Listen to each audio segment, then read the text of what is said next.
Shalom, shalom. Estamos trabalhando uma playlist com fundamentos cabalísticos, fazendo uso do livro O Caminho de Deus, Derech Hashem, de Rabbi Moshe Chaim Luzzatto. Caso você não tenha visto desde o início da playlist, é necessário que você acesse esse conteúdo desde o primeiro vídeo, para obter maior compreensão sobre o assunto. Segue outra observação extremamente importante para essa playlist: retenha o que é bom. Para um discípulo de Yeshua, tudo tem que passar pelo crivo bíblico, pois tudo aquilo que é bíblico é 100% judaico, mas nem tudo o que é judaico é bíblico.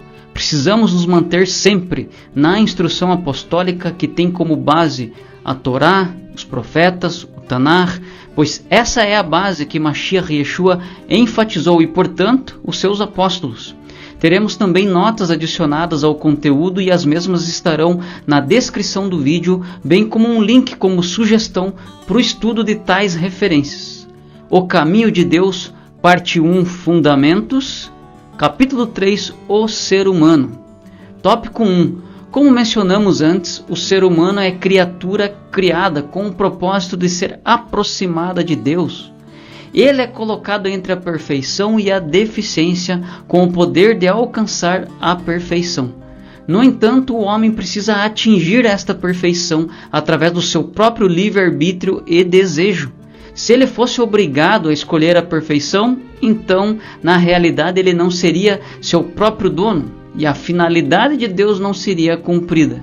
Logo, foi necessário que o homem fosse criado com livre-arbítrio, conforme nota 17. Yad Teshuvah 5, verso 1, More Nevurim 3, verso 17.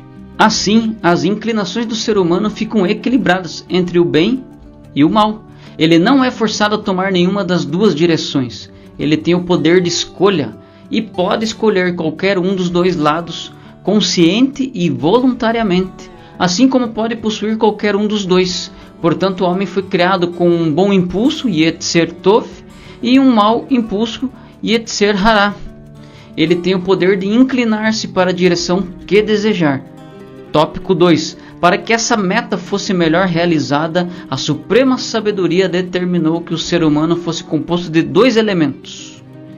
Elementos opostos. São eles sua alma espiritual e o seu corpo físico não iluminado. Cada um deles é atraído pela sua própria natureza, de modo que o corpo inclina-se para a matéria, enquanto a alma tende para o espiritual. Então os dois estão num constante estado de batalha. Se a alma prevalece, ela não somente se eleva, como também eleva o corpo, e consequentemente o indivíduo atinge a perfeição, para a qual está destinado. Pelo contrário, se ele permitir que o físico predomine, então, além de rebaixar o seu corpo, ele também estará degradando a sua alma.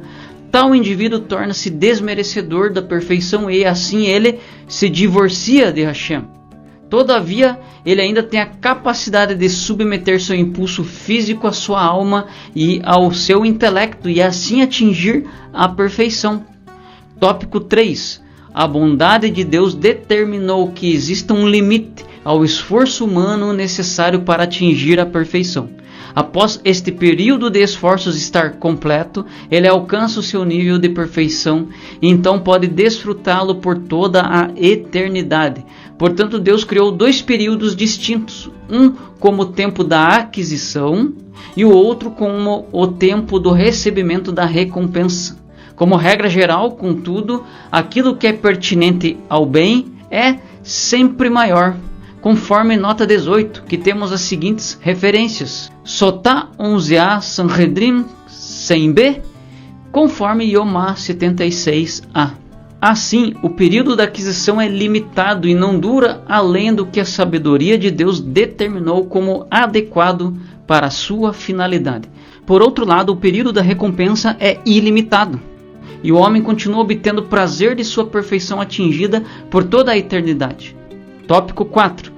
Como o período da aquisição e o da recompensa são diferentes, é conveniente que o meio ambiente e as experiências do ser humano sejam diferentes nos dois períodos. Enquanto ele estiver se esforçando para a perfeição, ele deverá permanecer no ambiente contendo os elementos necessários para tal esforço. Assim, o período da aquisição deverá ser um onde existe o máximo possível de desafios e o espiritual e o físico estejam numa luta constante. Neste meio ambiente não poderá haver nada que impeça a matéria de prevalecer e faça o que pode fazer. E de modo inverso, nada poderá impedir que o espírito faça o mesmo. Não poderá existir nada que possa dar a um dos dois uma vantagem injusta, apesar de que pareceria melhor tornar o espírito mais forte que o físico, à luz da verdadeira finalidade do homem do que Deus deseja dele, ou seja, que obtenha a perfeição mediante o seu próprio esforço. Isso não seria nada bom. Todavia, durante o período da recompensa, o oposto exato é válido. Quanto maior fosse a prevalecência do físico, mais ela obscureceria a alma, impedindo a sua aproximação de Deus. Durante o tempo da recompensa, então, será conveniente que prevaleça a alma e que o físico fique completamente submetido a ela, sem restringi-la em absoluto. É por esta razão que Deus criou dois mundos. Este mundo, Olam Hazé, e o mundo vindouro, Olam Rabá. O meio ambiente e as leis naturais deste mundo são necessários para o homem durante o seu período de esforço.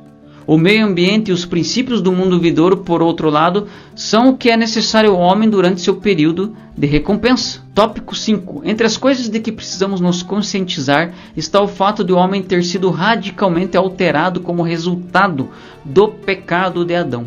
Houve uma grande mudança que transformou em larga escala tanto o homem quanto o seu mundo, acarretando muitas coisas e gerando numerosas consequências. Logo, quando falamos do homem e de seu meio ambiente, precisamos distinguir o seu estado antes desse pecado original e o que veio a existir depois desse pecado.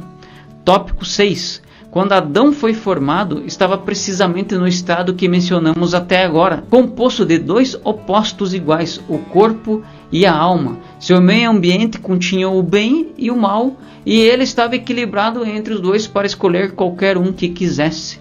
O mais conveniente teria sido que ele escolhesse o bem. Caso o tivesse feito, sua alma teria superado o seu corpo e o espiritual teria dominado o físico. Então ele teria atingido a perfeição imediatamente e ela teria permanecido com ele para sempre. Continuamos em um próximo vídeo com mais 7 tópicos relacionados ao tema.